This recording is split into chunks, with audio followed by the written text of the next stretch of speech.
तुझ पे कर्जा भारा तेरा कख ना रहे। क्या बात है। सफी साहब के लिए जनाब। सर्दी अंदर नहर के बन्ने, हमारा सर्दी अंदर नहर के बन्ने सारी रात खलोते, तू ना आई लाया लारा तेरा कख ना रहे। दिल की चोरी के इल्जाम में पुलिस का छापा पड़ जाए। सफी साहब, दिल की चोरी के इल्जाम में दिल का छापा पड़ जाए, फड़या जाए टब्बर सारा, फड़या जाए टब्बर सारा तेरा कख ना रहे। सारी गजल सुनाकर भी नहीं साड़ा दिल का मुक्या, साडा है बस इको नारा तेरा कख ना रहे। लगता है जी जबरदस्त, दिल जले की आवाज आई जी, दिल जले, बहुत दुखी भी माशाल्लाह। फकीर अहमद साहब ने बहुत ही खूबसूरत अंदाज में अपना कलाम सुनाया है। जनाब नवीद आलम साहब मेरे बैचमेट हैं जनाब, काम नजर आ रहे हैं जनाब, तैयार हैं जी आप? जी जी, बड़ा नाम है, बड़ा नाम है मौसीकी में। नहीं, नवीद भाई का मौसीकी में बड़ा नाम है। बस कुछ चीज़ें शेयर करूंगा जल्दी, टाइम की कमी है। मुश्ताक अहमद यूसुफी से बड़ा सटायर लिखने वाला और मज़ा लिखने वाला नहीं है, वो मरहूम है। उन्होंने कहा कि किसी ने मिर्ज़ा साहब से पूछा कि आपके ख्याल में मोहब्बत शादी से पहले होनी चाहिए या शादी के बाद, जिस पर मिर्ज़ा साहब ने इरशाद फरमाया, इस बात से कोई फ़र्क नहीं पड़ता कि मोहब्बत शादी से पहले हो या बाद, मगर अता साहब, मगर बीवी को इसकी हवा भी ना लगनी चाहिए। और फिर एक जगह उन्होंने कहा कि यकतरफा मोहब्बत में दो बड़े फ़ायदे हैं। एक तो ये कि इसमें नाकामी का अंदेशा नहीं होता, दूसरा ये कि इसका दौरानिया किसी दूसरे की मर्जी पर मुनहसर नहीं।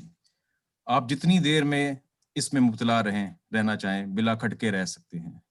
दो तरफा मोहब्बत में आशिक मिजाज लोगों को बल्कि खतरे का सामना होता है कि जरा भी गफलत बरतें तो निकाह की सूरत पैदा हो जाती है।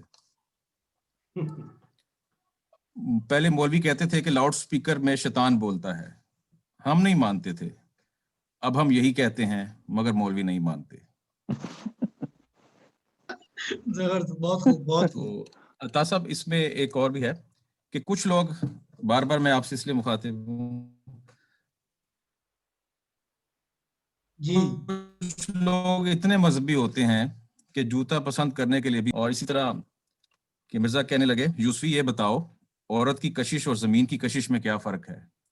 अर्ज किया, कोई खास फर्क नहीं, दोनों ही खाक में मिला देती हैं। साहब, एक और भी है, क्या बात कि मौलवी साहब ने देखा बिरयानी में बड़ा सा लेग पीस दूसरी तरफ है, तो थाल को घुमाकर अपनी तरफ कर लिया। किसी ने पूछा, मौलवी साहब ये क्या? मौलवी साहब बोले, मुर्गे के पांव किबले की जानिब थे। फिर एक जगह और कहते हैं कि कौन कहता है मर्द बदल जाते हैं? मर्द कभी नहीं बदलते, इन्हें शादी से पहले भी शादी का शौक होता है और बाद में भी। सही कहा आपने। एक सरदार जी अपने गंदे पर तोता बिठा कर लेकर जा रहे थे, तो रास्ते में एक आदमी ने रोककर पूछा, भाई ये कौन सा जानवर है? तो तोता फौरन बोला, ये सरदार जी हैं।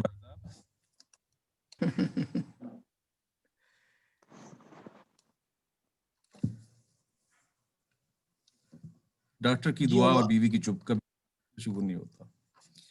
एक मुस्तनसर हुसैन तारड़ साहब ने भी बड़ा अच्छा कमेंट किया। उन्होंने कहा कि अगर आप अपनी तमाम मुसीबतें भूल जाना चाहते हैं तो अपने साइज से एक नंबर कम का जूता, आवाज नहीं आ रही, लंबी सैर पर निकल जाए। अब आ रही है? आ रही है? हमें तो ऑडिबल है जी, आ रही है, तो आवाज आ रही है। और एक और जगह फरमाया कि अजी सुनते हो से लेकर बहरे हो गए हो क्या, इस तक रूहानी सफर को शादी कहते हैं। Thank you very much. बहुत अच्छा है, जबरदस्त, बहुत अच्छा है माशाल्लाह जी, बहुत अच्छे। लेकिन नवीद भाई, आपने तमाम पार्टिसिपेंट की वजह से मुझे खिताब किया लगता है। इसमें भी एक राज है। नवीद साहब ने आपको मौलवी समझा हुआ है। चलें जी, मौलवी होना कोई उज़र नहीं है। इनलाइटेंड मौलवी है, अता सब इनलाइटेंड मौलवी है। जी जनाब, अब हम हमारे 3 पार्टिसिपेंट्स अब रहते हैं, मुहीन अहमद साहब। जनाब जी मुहीन अहमद साहब, अभी आप अपनी मर्जी से क्या पेश करना चाहते हैं? जो आपकी मर्जी है वही पेश करें, आप हर फन मौला है हमारे लिए। बहुत शुक्रिया अता भाई।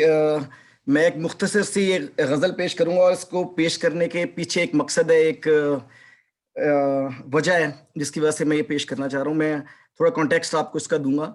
मेरे एक टीचर थे मैथ्स के, मेरे दिल के बहुत करीब थे। वो he was only 26 when he suffered an accident, और वो क्रिपल हो गए, वो टोटल बॉडी उनकी पैरालाइज हो गई, और फिर कुछ अरसे बाद वो कनाडा शिफ्ट हो गए। तो मैं लगातार उनसे कांटेक्ट में रहा, काफी मेरा गहरा ताल्लुक था उनके साथ। तो लास्ट ईयर उन्होंने मुझे एक दिन रात, लास्ट ईयर मई में रात को 10:11 पे उन्होंने मुझे मैसेज किया, यार कि मैंने एक गजल लिखी है, तो मैं सबसे पहले तुम्हें भेज रहा हूँ, तुम इसको देखो और बताओ ये कैसी है। तो मैंने कुछ देर से देखी और मैंने अपना कमेंट किया और मुझे बड़ी पसंद आई। मैंने 2 दिन मैंने उनको कमेंट्स करता रहा, मैसेज करता रहा, कोई रिप्लाई नहीं आया।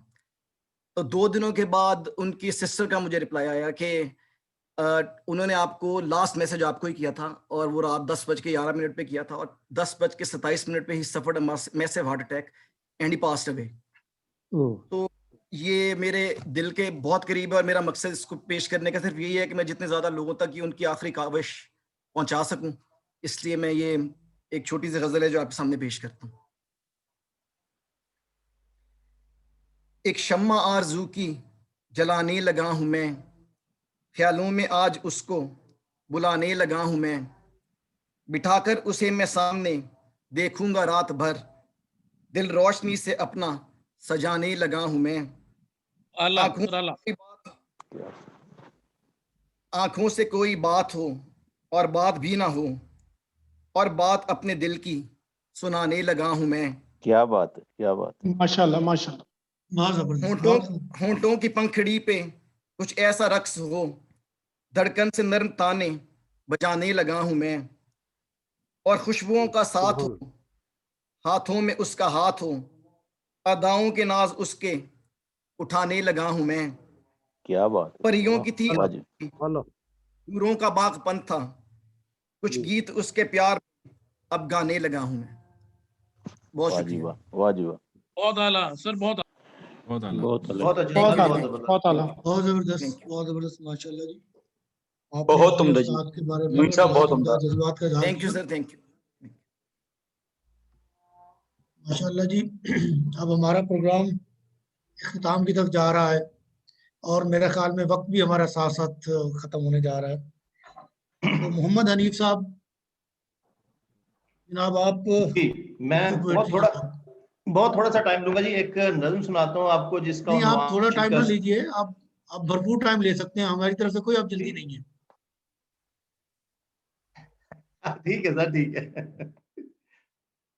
दीवारें दरवाजे गुमसुम हैं, दीवारें दरवाजे दरीचे गुमसुम हैं, बातें करते बोलते कमरे गुमसुम हैं, हंसती शोर मचाती गलियां चुप चुप हैं, रोज चहकने वाली चिड़ियां चुप चुप हैं, पास पड़ोसी मिलने आना भूल गए, पास पड़ोसी मिलने आना भूल गए, बर्तन आपस में टकराना भूल गए, अलमारी ने आहें भरना छोड़ दिया, अलमारी ने आहें भरना छोड़ दिया, संदूकों ने शिकवा करना छोड़ दिया, मिठू बीबी रोटी दो कहता ही नहीं, मिठू बीबी रोटी दो कहता ही नहीं, सुनी सेज पे दिल बस में रहता ही नहीं। वाह। सिंगर की आवाज को कान तरसते हैं, सिंगर सिलाई मशीन जो किसी वक्त में इस्तेमाल होती थी, सिंगर की आवाज को कान तरसते हैं, घर में जैसे सब गूंगे ही बसते हैं, तुम क्या बिछड़े समय सुहाने बीत गए, तुम क्या बिछड़े समय सुहाने बीत गए, लौट आओ मैं हारा लो तुम जीत गए। क्या बात, क्या बात, वाह जी वाह, वाह जी वाह। बहुत आला जी हनीफ साहब, बहुत आला, जबरदस्त जबरदस्त। बहुत उम्दा जी, हनीफ साहब बहुत आला। दरवाजे दीवारें दरीचे गुमसुम हैं। माशाल्लाह जी। आप हनीफ साहब पेश कर रहे थे कलाम, आखिर में जनाब तारिक खान न्याजी को हम दावत कलाम देते हैं कि वो, उन्होंने फरमाया तो यही था कि मैं आखिर में लोगों को हंसाने के लिए आना है। अब देखते हैं कि वो संजीदगी का मुजाहरा करते हैं या वो अपने तमाम पार्टिसिपेंट्स को महसूस करते हैं या हंसाते हैं। जनाब तारिक खान न्याजी साहब, लेकिन इस्माइल साहब भी तैयार हैं कि आपके लतीफे हमने सुनने हैं। आने का इस्माइल साहब जी, थैंक यू। इस्माइल साहब को आवाज आ रही है? सर जी आ आकर रही है, सर जी आ रही है। तारिक न्याजी साहब के बाद अब आपकी बारी। जी जी, मेरी आवाज आ रही है जी? जी बिल्कुल आ रही है आवाज। जी मेहरबानी। ऐसे जी, ये एक मजमून कह लें या इसको रिसर्च कह लें, लड़कों की एग्जाम पे ये मैंने कुछ रिसर्च की है या कुछ मैंने मवाद लिया। लड़के मुख्तलिफ एग्जाम के होते हैं जी। न्याजी साहब कतई कलामी की माफी, यहाँ पर वैसे बुजुर्गों की एग्जाम पे ज्यादा मुनासिब रहता है। नहीं, हम आज सुबह हमने कहा कि लड़के मुंतखब किए हैं। वलीद इकबाल साहब ने सुबह सबको लड़के बना दिया था। जी बिल्कुल। तो सुबह जब हमने कहा है कि हम तमाम लोग दिल से लड़के हैं तो किसी ने एतराज नहीं किया, इसलिए मैंने लड़के ही यहाँ पे लिए। लड़कों की मियां वाली के लड़के माशाल्लाह जी, आप बताइए। बोलिए, आपको हर शहर में मिलेंगे, अभी आप सुनेंगे ना, तो ये आप भी इनमें से एक किस्म है। जी, लड़के मुख्तलिफ इकसाम के होते हैं जी। नंबर 1 होता है टेक्निकल लड़के, नंबर 2 शरीफ लड़के, नंबर 3 इलेक्ट्रॉनिक लड़के, नंबर 4 है बैटरी वाले लड़के, नंबर 5 है रिमोट कंट्रोल लड़के, छठी किस्म को मैंने रखा है बम लड़के, 7वीं किस्म है CNG लड़के। हम सब लोग लड़कपन से गुजरे हैं और हर दौर में कमो पेश यही एग्जाम रही हैं जो मैंने पढ़ा है और जो देखा है इसमें। आइए बारी बारी इन तमाम एग्जाम का जायजा लेते हैं। पहले हम टेक्निकल लड़के डिस्कस करते हैं। ये वो लड़के होते हैं जो हर बात का टेक्निकल हल तलाश करते हैं। मैंने एक टेक्निकल लड़के से पूछा कि बाल लंबे करने का क्या तरीका है। बड़े इत्मीनान से बोला, मिट्टी के तेल से अच्छी तरह धोकर आग पर सुखा लो। टेक्निकल लड़के मामूली चीज़ों से भी भयानक नतीजे हासिल करना जानते हैं। इनका इंतकाम भी टेक्निकल होता है। एक टेक्निकल लड़के से पूछा गया कि जिस लड़की से तुम मोहब्बत करते हो, अगर वो तुम्हें ना मिली तो तुम क्या करोगे। सिगरेट का कश लगा के बोला, मैं उसके बाप के तालू में ईंट दे मारूंगा। मैंने सहम कर पूछा, और लड़की के साथ क्या करोगे। खौफनाक लहजे में बोला कि मैं उसे अगवा कर लूंगा और रोजाना सुबह नहार मुंह क्रिस गेल या सदर ओबामा की तस्वीर दिखाया करूंगा। मैं उसका भयानक मंसूबा सुनकर दहल गया और कानों को हाथ लगा दिए। एक होते हैं शरीफ लड़के, इनको आप यतीम लड़के भी कह सकते हैं। ये हकीकत में यतीम होते नहीं है, बस शक्ल से यतीम लगते हैं ये, लेकिन असल में ये मीसने होते हैं। मीसने को बेहतर समझता है, बहुत बेहतर समझता है। इनमें शराफत कूट कूट कर बल्कि मार मार कर भरी होती है। आम बंदा इतने दोस्त नहीं बनाता जितनी ये बहनें बना जाते हैं। मेरी क्लास में भी एक मीसना लड़का पढ़ता था जो बहनें बनाने में बड़ा माहिर था। कभी किसी लड़की को नाम लेके नहीं बुलाता था, बल्कि हमेशा बहन बहन कहता रहता था। पिछले दिनों तकरीबन 10-20-30 साल बाद मुलाकात हुई। मैंने पूछा, हाँ भाई सुनाओ, शादी हो गई, क्या कर रहे हो। शर्मा कर बोला, बस जी अभी हुई नहीं है, एक बहन से बात चल रही है अभी। इलेक्ट्रॉनिक लड़के, ये इलेक्ट्रॉनिक लड़के बड़े कीमती धात के बने होते हैं और बड़े ज़हीन होते हैं। ये स्कूल कॉलेज में बेशक कभी मुंह धोकर भी ना जाते हो, लेकिन यूनिवर्सिटी में जो ही पहुंचते हैं रोजाना नहाना शुरू कर देते हैं। को एजुकेशन उनका कायम लाइब्रेरी से मोटी मोटी बोर किताबें इशू करवाना और हर वक्त किसी लड़की से नोट्स का तबादला करना होता है। ये सारा साल बिजली की तरह पीरियड अटेंड करते हैं, हर लेक्चर गौर से सुनते हैं, कभी छुट्टी नहीं करते। ये सिर्फ लड़कियों को नोट्स देते हैं, सिर्फ लड़कियों को ही नोट्स देते हैं, क्योंकि इनके ख्याल में लड़कियां ही तालीम पर बेहतर तवज्जो देती हैं। ये हर वक्त लड़कियों को बावर कराते रहते हैं कि उन्हें सिर्फ और सिर्फ तालीम पे तवज्जो देनी चाहिए। ताहम जब लड़कियां तालीम पे तवज्जो दे रही होती हैं तो ये लड़कियों पे तवज्जो दे रहे होते हैं। ये पढ़ाई के इतने शौकीन होते हैं कि अगर उनसे कोई लेक्चर मिस हो जाए तो सारा दिन बौंतरे बौंतरे फिरते हैं। अपनी जान पर खेल कर ये गेस्ट पेपर हासिल करते हैं, फिर रातों को लड़कियों को फ़ोन करके उन्हें गेस्ट बताते हैं। ये इलेक्ट्रॉनिक लड़के कमरा इम्तिहान में जाने से पहले ये कहकर सबकी जान निकाल देते हैं कि आज इम्तिहान में सिर्फ वही सवाल आएंगे जो उन्होंने तैयार किए हुए हैं। जब रिजल्ट आउट होता है तो इन इलेक्ट्रॉनिक लड़कों की मेहनत रंग लाती है और ये हाई 3rd डिवीजन में कामयाबी हासिल करते हैं। बैटरी वाले लड़के, ये आजकल की नई नस्ल है। इनके हाथ में जब तक कोई बैटरी वाली चीज ना हो इनसे कोई काम ही नहीं होता। ये अमूमन अपने पास मोबाइल फोन, टैब, जैसे कि मीसम साहब के पास है, iPod, cordless phone, digital diary या कैमरा रखते हैं। ऐसे लड़के अमूमन शादी ब्याहों पे देखने को आपको मिलेंगे। ये जहां भी लड़कियां देखेंगे उनके करीब जाकर अपना मोबाइल कान से लगाएंगे और कहेंगे लंदन में किसी से बात हो रही है, कभी स्विट्जरलैंड में किसी से बात हो रही है, लेकिन जो ही बारात आएगी तो ये डाइयां लगा लगा के पैसे लूटने लग जाती है। आगे होते हैं रिमोट कंट्रोल लड़के। इनका कंट्रोल अमूमन लड़कियों के हाथ में होता है। इनकी ज्यादातर इकसाम शादीशुदा मर्दों में पाई जाती है। मैंने एक रिमोट कंट्रोल लड़के से पूछा, सुनाओ शादी हो गई है या अभी तक अपने कपड़े खुद धोते हो? ठंडी सांस लेकर बोला, तुम्हारी दोनों बातों का जवाब हाँ में है। बम लड़के, ये लड़के जहां कहीं भी बैठे हो ऐसा लगता है जैसे लड़ के बैठे हैं। ये हर बात का गुस्सा कर जाते हैं। इनका अपने दोस्तों में बहुत उठना बैठना होता है। ये बैठते हैं तो वो उठ जाते हैं, या ये उठते हैं तो वो बैठ जाते हैं। मैंने इस तरह के एक बम लड़के से कहा कि भाई साहब आप बहुत अच्छी क्रिकेट खेलते हैं, आज आपकी बैटिंग देखकर तो मजा आ गया, आप एक अजीम बैट्समैन बन सकते हैं, मैं आपकी अजमत को सलाम करता हूं। उसने चौंक कर मेरी तरफ देखा और पास पड़ी हुई ईंट उठाई और गुस्से से चीखता हुआ मेरे पीछे भाग जा। मैंने बड़ी मुश्किल से एक रिक्शा के पीछे छुपकर जान बचाई। बाद में पता चला कि अजमत उसके खानदान में किसी खातून रिश्तेदार का नाम था। बम लड़के लड़कियों से बहुत एलर्जिक होते हैं। उनका कहना है कि औरत फसाद की जड़ है। ये हमेशा औरत से 100 गज दूर रहना पसंद करते हैं। मैंने एक बम लड़के से कहा कि यार फलान लड़की तुम्हें बड़ा पसंद करती है, तुम उसे कोई तोहफा दे दो, बेशक 50 रुपए का दे दो। मुंह बना के बोला कि उसे तोहफा देने से बेहतर है कि 50 का अंडा शामी वाला बर्गर ना खा लूं। CNG बड़ी आम है।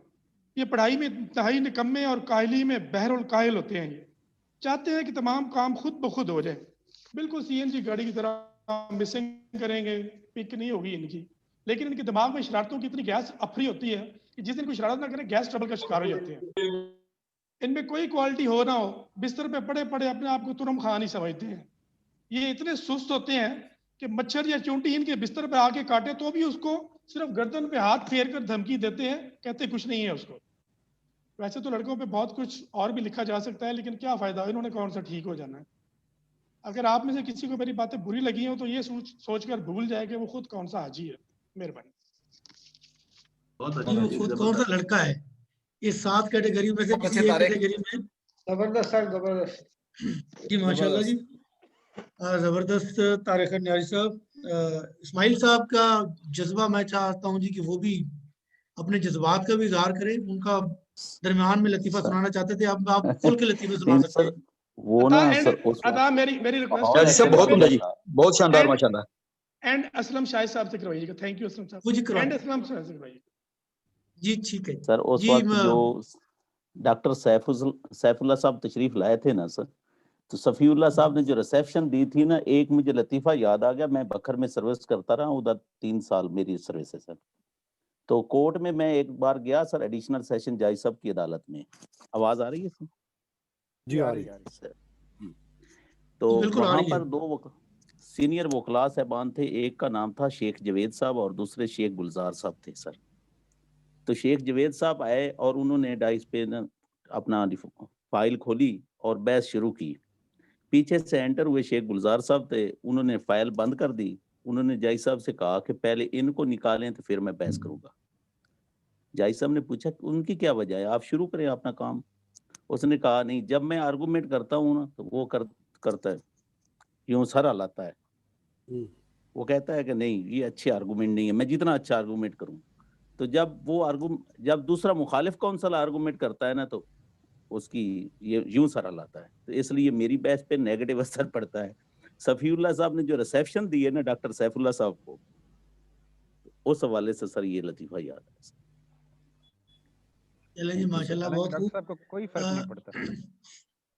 इससे पहले कि मैं असलम शाहिद साहब को इसको वाइंड अप करने के लिए कहूँ, मैंने कोशिश की है जी कि हमारे पास चूँकि लॉन्ग लिस्ट थी, 21 ऑफिसर्स ने अपनी दिलचस्पी इज़हार ख्याल का इज़हार फरमाया था।